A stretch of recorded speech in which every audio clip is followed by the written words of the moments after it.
Here we are with the rare version, the heavy duty steel handled. I believe this is actually a cast steel handle rather than being forged.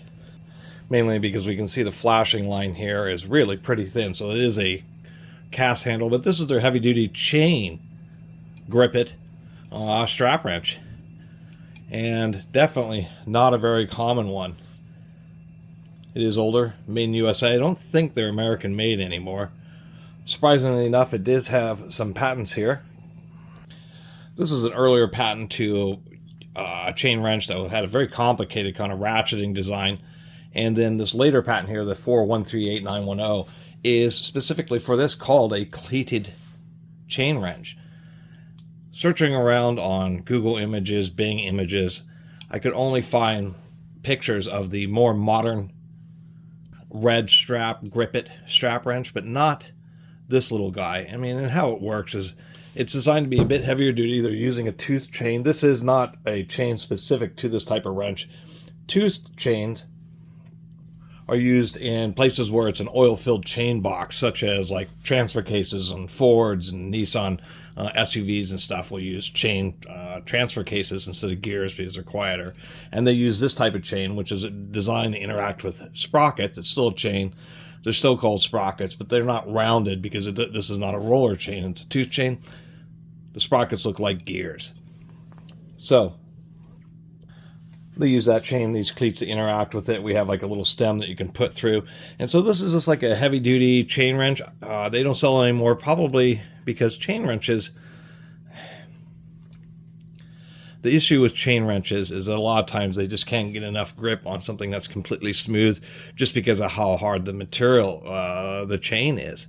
You can certainly get quite a bit of force, and how it works is you kind of just put the chain on. It's funny that they still have this curved part, even though it's not used. It's only the teeth, and once they engage and you start pressing on the handle, it does get a pretty strong grip.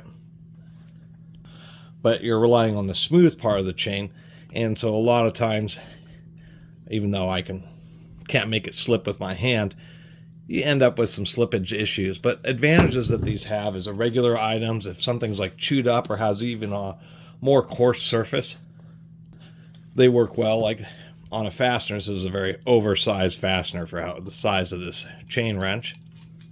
Of course, it would be easier if this bolt was on a flange that I could grip. Come on now. There we go. God, that is fidgety. Anyway, in a situation like this, you have like kind of an in-between size. That's a little bit too small, so you'd ratchet it up to the next section here. And the hardness of the chain is actually pretty durable. It's a very hard steel. And on like a fastener that you may not have a ratchet for, or there just isn't space, but you're able to break the fastener free, you could use something like a chain wrench to be able to awkwardly and not very quickly, but nonetheless turn something like that. And that's kind of been the deal with chain wrenches, is that they're just a bit more specialized. There are like vice grips, there are chain wrench vice grips, which tend to work actually better than a style like this, just because you can get so much darn pressure with the vice grip chain wrenches, and that's why those have stuck around. Where the cam style like this doesn't work super well on plumbing. I have a huge old Vulcan, and there are like plumbing specific chain wrenches, and how those work is the chain kind of wraps around the handle, and then their actual teeth in the handle itself that bite into the pipe. So this thing is just kind of neat because it is a small tooth chain wrench, and it's nice to have a smaller one around to try to turn stuff where you might be worried about damaging a cloth or synthetic type strap wrench. And oddly enough, there's certain situations, like if you have a real tough radiator hose that you're having a hard time pulling off, like in an automotive situation, being able to use a chain wrench, surprisingly enough, it's a good use for it, because you can put it around the hose and it will dig in really well, and you can actually get the hose to twist a little bit and break the bonding that has occurred between the hose and the fitting. And that's just one example, and is a kind of a grimy situation where a chain wrench would actually be better than a synthetic strap wrench. And actually having this is just a nice alternative. I mean, in many situations where you use this, you'd use a set of channel locks or water pump pliers or something like that. But with the pliers, you have the teeth that really do cause a lot of marring and marking. And so a steel chain wrench like this is a nice, middle ground between using pliers with aggressive teeth and using like a soft strap wrench. That's one of the nice things about chain wrenches, but it just must not have sold very well for Klein, so they discontinued it. I think I even forgot to mention, so the second patent is related to this from 1977, so it's about a 50-year-old design.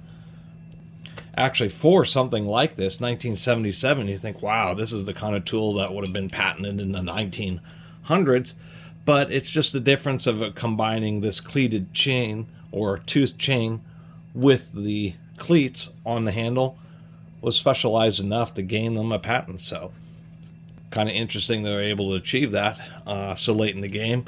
We do have this is probably an expensive wrench because this is a custom machine piece to hold the wrench or to hold the chain via these links. If you're wondering how they got this retention link on there, so I mean, that's an easy replace link or quick replace link. So if you ever broke the chain somehow on this, you could replace it relatively easily. The end of this, you can just see there's a little slit. So this part spreads apart and you can pop it off over this rivet and then you slide it down and you can see the eyelet's larger on that side than it is down here. So rebuildable design, but they just decided to discontinue it anyway. You can get a chain breaker. This is a specialized rivet here, but you could use a chain breaker, push out some of these rivets and get another piece of this chain and extend it if you wanted to do that. And that's the whole purpose to this. This just has a simple rivet on there, and that's just to allow you to push it through and pull it relatively tight. And that makes it a lot easier if whatever you're working on is steady. Then you can put it on there, pull it tight with your little pull handle there, and then start to operate the wrench. So anyway, just kind of a neat piece of tool history where the brand and their strap wrenches are still around, just not these chain versions. I mean, they were low sales because I just had the devil of a time trying to find any information online about these particular wrenches. And I assume that there were different sizes, and this is probably one of the smaller ones, but I don't know that for sure. I just couldn't find anything. I would have to be able to dig up a Klein catalog from probably the late 1970s or early 1980s to find more info about this product, and just wanted to share it with y'all. Anyway, thanks for watching.